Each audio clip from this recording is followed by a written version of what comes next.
Hello, and welcome to the box room.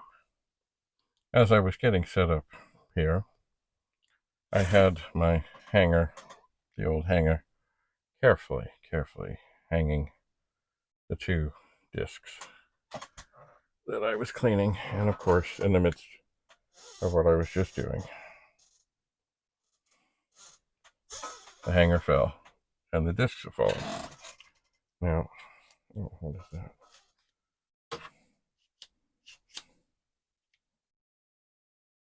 Oh, I see. You got to twist this a little.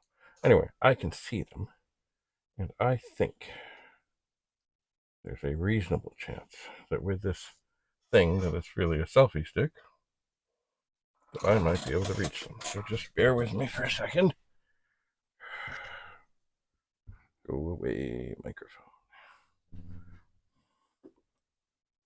The hanger, I'm not so sure about, but the discs, oh yeah, oh yeah, I got. Oh, can always find another hanger. All right. Now I'm not intending to do anything with the discs now, but I will look at them in the light and see that they are, well,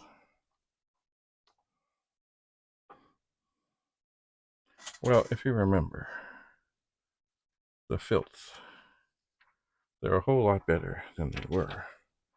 I should have had a second, there we go, a second bowl handy with clean water. I'll see about that next time. Anyway, always good to have a selfie stick around, even though, have I ever used this? I don't know. Maybe once. Ah. Alright.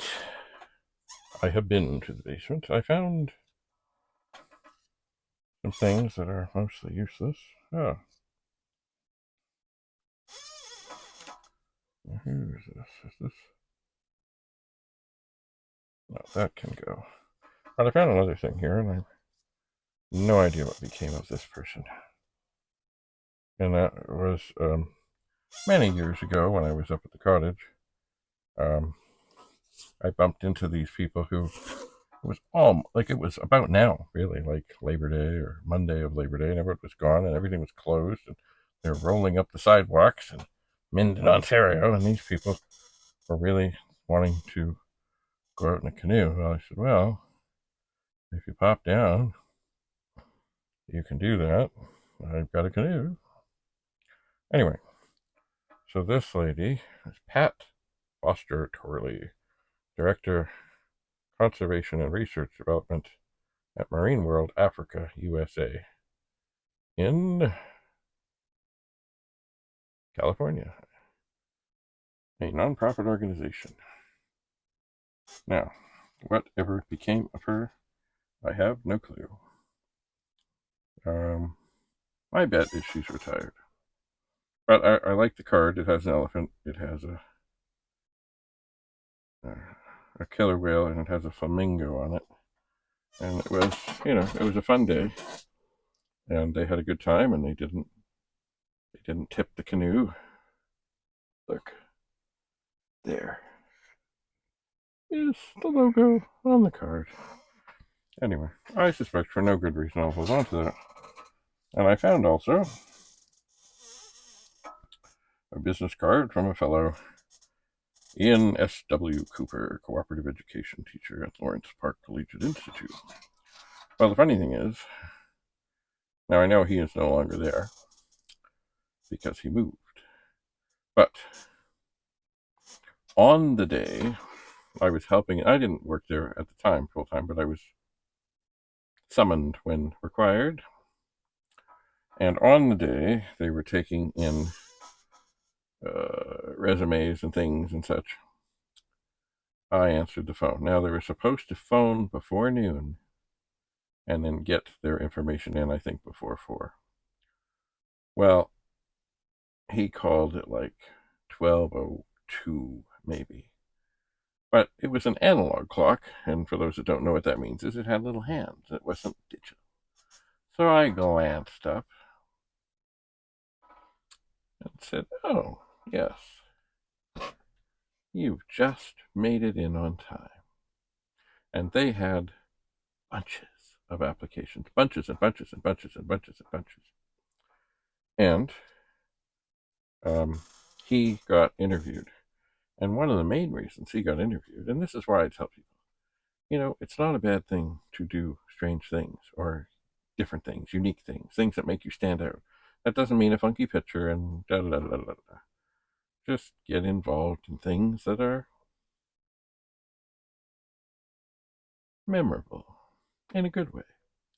Anyway, they didn't know that they would hire him or not, but they decided that out of the bunches and bunches and bunches of people who applied, that he should be shortlisted because one of the things he had done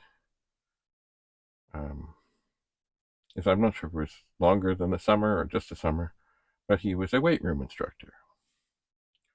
Nothing terribly unique about that, except that the place that he was a weight room instructor was a women's prison. Ding! Anyway, so like that, and they said, wow. They didn't know they were going to hire him, but they thought, wow, that's kind of cool. We got to meet this guy. Anyway, he got the job. We're still in touch from time to time. And then finally, I found a TPUG business card. Toronto Pet Users Group, 1912A, Avenue Road, Suite 1, Toronto, Ontario, M5M 4A1. From way back. And whose business card is it? Well, it belonged to my mother, Doris Bradley. Now, I may take this and give it to her as long as I'm sure that she's not going to destroy it. I know that the TPUG years were very fulfilling and very rewarding for a while, but not for some while after. Indeed, although TPUG is still alive and well, and many people who are involved in it are no longer alive or well, there were personalities, let's say, who, I don't understand it. Here you got a good group that's doing good things, and why everybody can't just say, oh, this is great, let's do our thing and carry on. Some people, yeah. Anyway.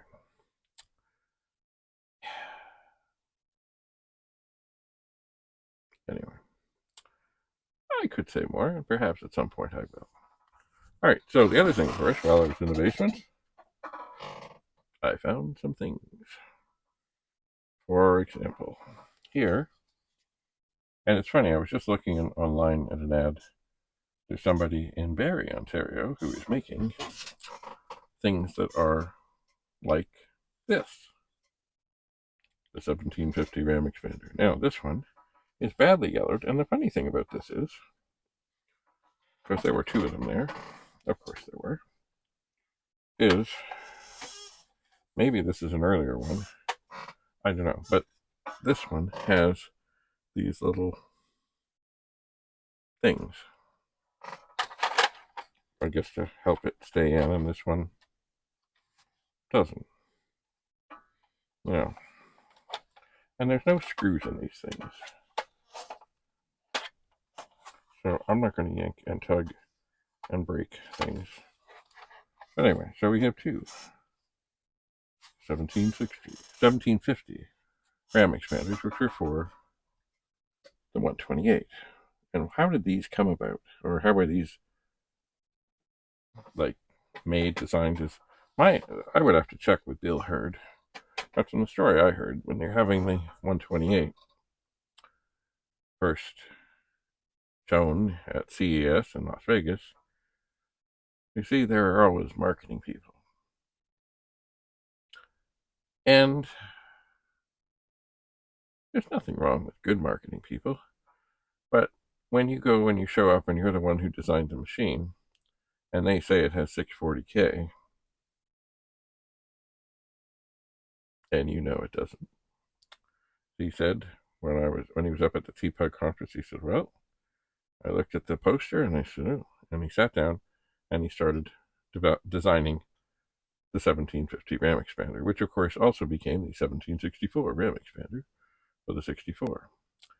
And I think the best thing about it was, of course, it could give you more RAM, and for some programs that was good, and you could put things in there. I really never messed with them, but boy, the power supply that they sold along with the 1764, which is essentially 128 power supply with the right plug for 64, was dandy compared to the others.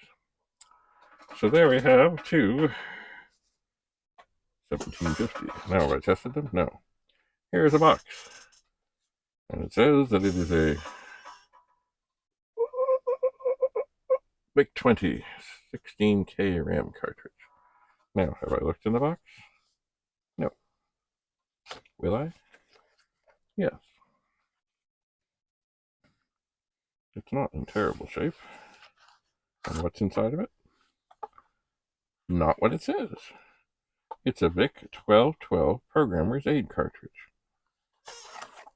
And it's in lovely, lovely, lovely shape. But it is not a 16K RAM cartridge.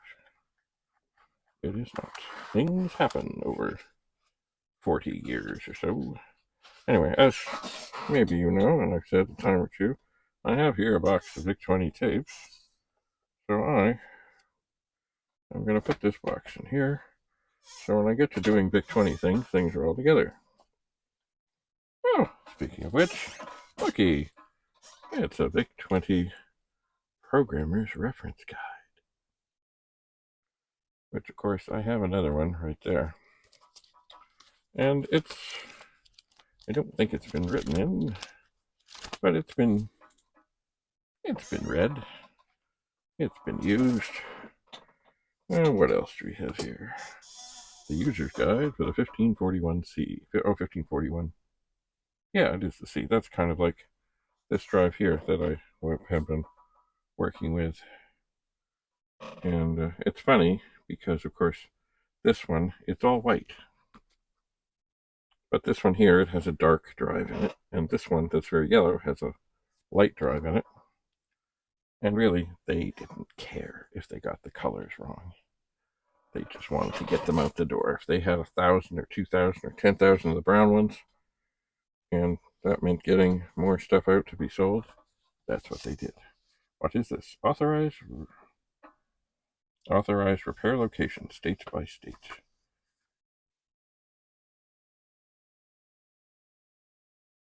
February 86. Interesting. Oh, while we're here, here's the introductory guide to this Commodore 64C. Let's see here. Users groups. Ooh. There are a bunch of these. I would like to think. Oh, what's this? Important reminder, you must turn off your computer before inserting and removing cartridges. Connectors of accessories such as data set, joystick, etc. in order to prevent serious damage. Oh, and here's something in French. To our Canadian customers, please note that products, i.e. software and subscriptions, which are ordered from U.S. sources, must be paid for in U.S. funds. Sure, now, what? User groups. Oh, and they do have the Toronto Pet Users Group. This would have been, it doesn't seem to have a date on it, but this would have been near the end. Not quite at the end, because of course, somebody, brilliant, absolutely brilliant, decided it should move from its nice little office complex on Avenue Road to another thing, and then of course the rent was much higher than they said, and they said, well, I didn't understand. That was part of the vast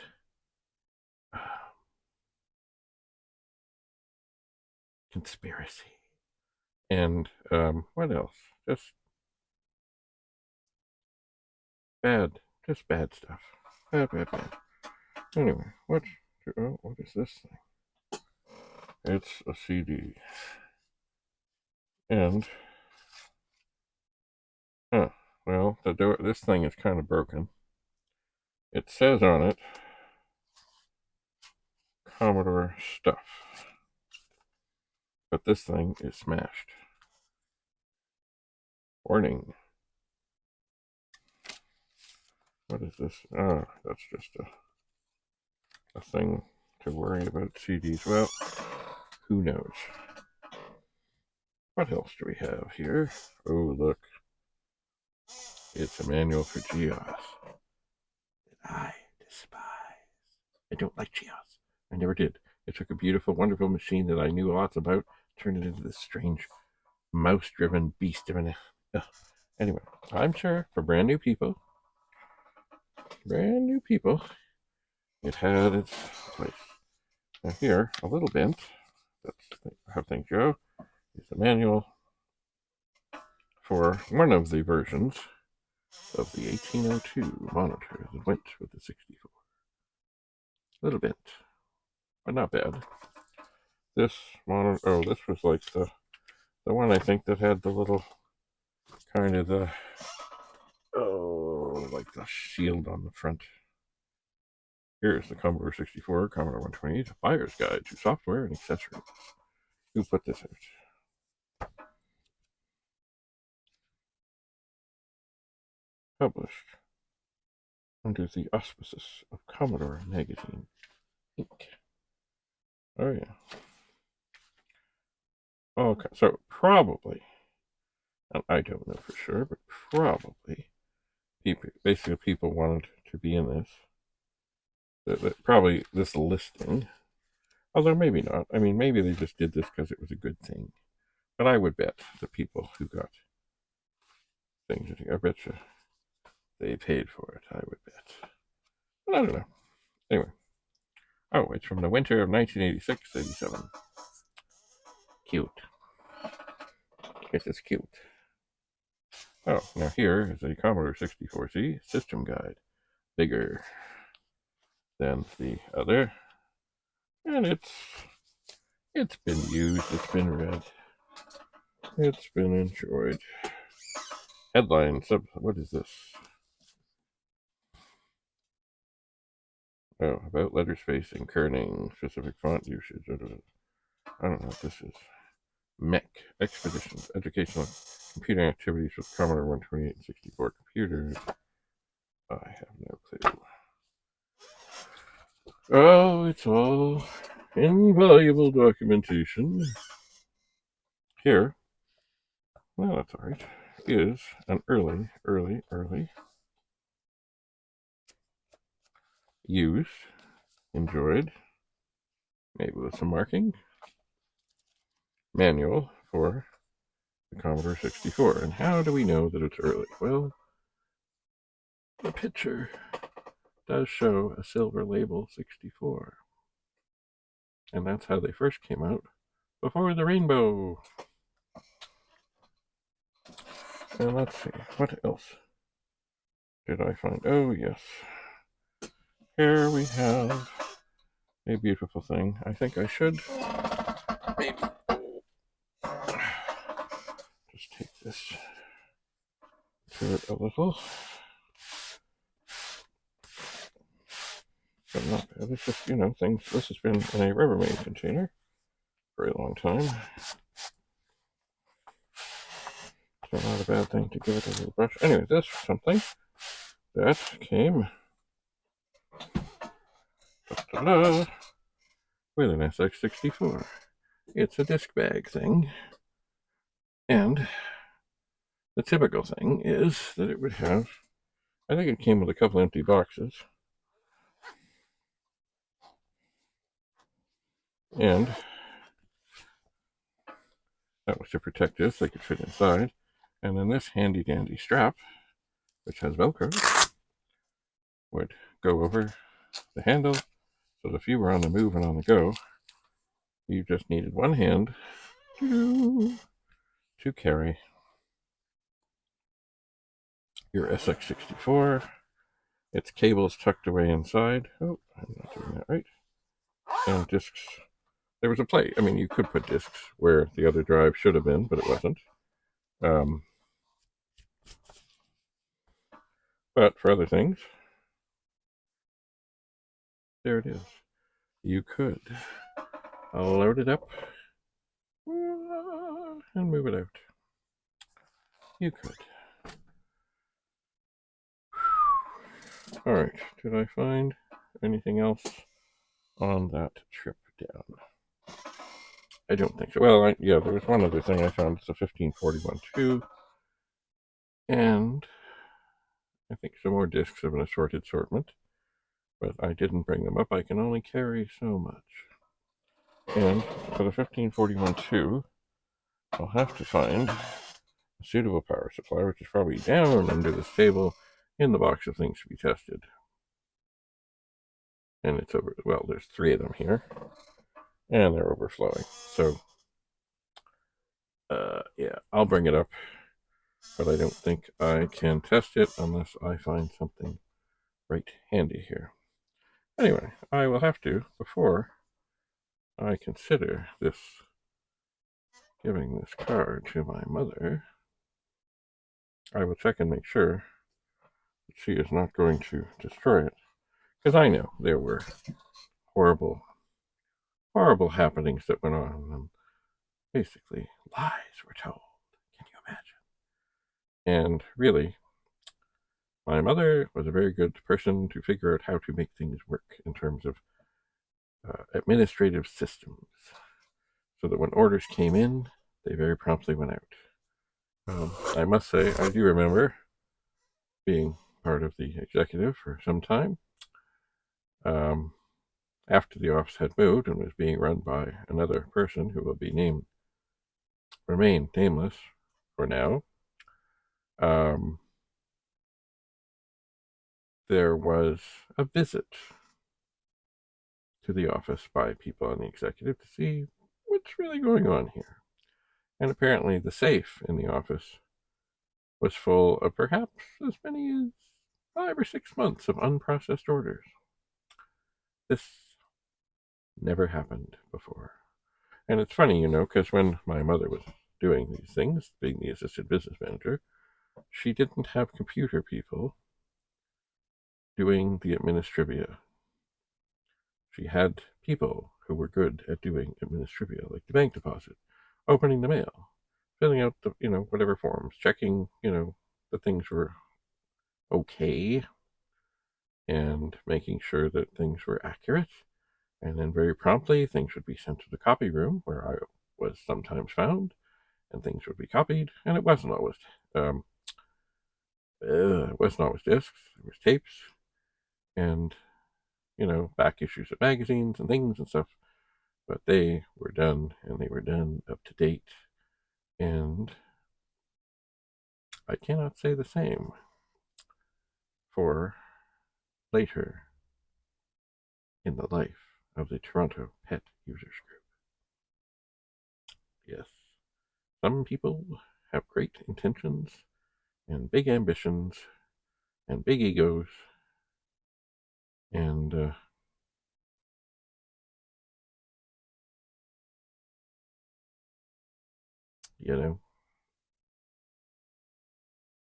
it's funny, I read something today, something about, it was Facebook wisdom. It said something about a micromanager is somebody you pay to watch your most talented people leave. You pay while you watch your most talented people leave. Because you know what? Good management is kind of like, and I've said this before, I saw this in Texas. It was a quote of Sam Houston, who was who they named the city of Houston after us, and I think he was the governor of Texas. There was a massive statue off the highway, and we stopped to look at it. And his main thing was govern wisely and as little as possible. In other words, if things are going well, just let them go well. Too many people come in and say, oh, I know that everything's fine and everything's working here, but it isn't how we used to do it at my other school, or I want to change things for the sake of changing. It's funny because, when I started at a new school some many years ago now, I talked to the principal. It was done at a foolish time of year. It was done during the March break. We should have just waited until June to finish out the year where we were and start fresh in September. But they didn't do that. Why? Well, because, sometimes decisions are not wise. Anyway, so I met with the new principal, and we walked around. Well, we talked for a bit, and we walked around and spent about 3 hours together. They'd never had somebody who did what I did there. And every school is different, even though they're all the same, so they say. And I said to her, I said, look, I don't know what you need doing here, but I will go out and figure that out. I will go out unto the people, I remember saying. And that is what I did. So and at that point, about 40% of the school was going to graduate in like 3 months. So really, I was an observer. And really, I wasn't there to inflict myself on people and situations that had been there for close to 4 or maybe even 5 years. I was there to figure out what that school needed me to do. And, I mean, the main thing is be helpful, be approachable, be available, be around, be accessible, and, help prevent trouble before trouble finds you. And if trouble happens, find out what happened as best as you can. Work with the people, not against them. Don't just say, oh, I haven't brought anyone to the office today. I have to go out and bring people in. No. If there's nothing happening, there's nothing happening. And that is when, kind of like what firemen do, if there's no fire, even though they're ready for a fire or an accident or anything at any moment, they'll go out and they'll talk to people about the importance of batteries and smoke detectors. And like around where I am now, oftentimes on a weekend evening, they'll be there in their truck, kind of down where the people are gathering in kind of a little mini entertainment area, and just sort of doing the hero thing. And oh yeah, hi, but they'll still be talking. In other words, they're there to prevent the fires and answer questions and be accessible. And that's what I did. And I must say, I was damn good at it. Was I perfect? No, nobody is perfect. And as my father said once, there's no perfect, because if things are perfect, there's no room for improvement. There's always room for improvement. Anyway, all right, enough of that. I think I have everything that I found here. I do need to start putting some more things into boxes, and also I need to check these discs, and I need to make more trips to the basement, and I do. Another thing I want to do is, I have up above here, it's actually a box for this 1802 monitor. I want to measure it, because I'm suspecting that it won't be long before I have a number of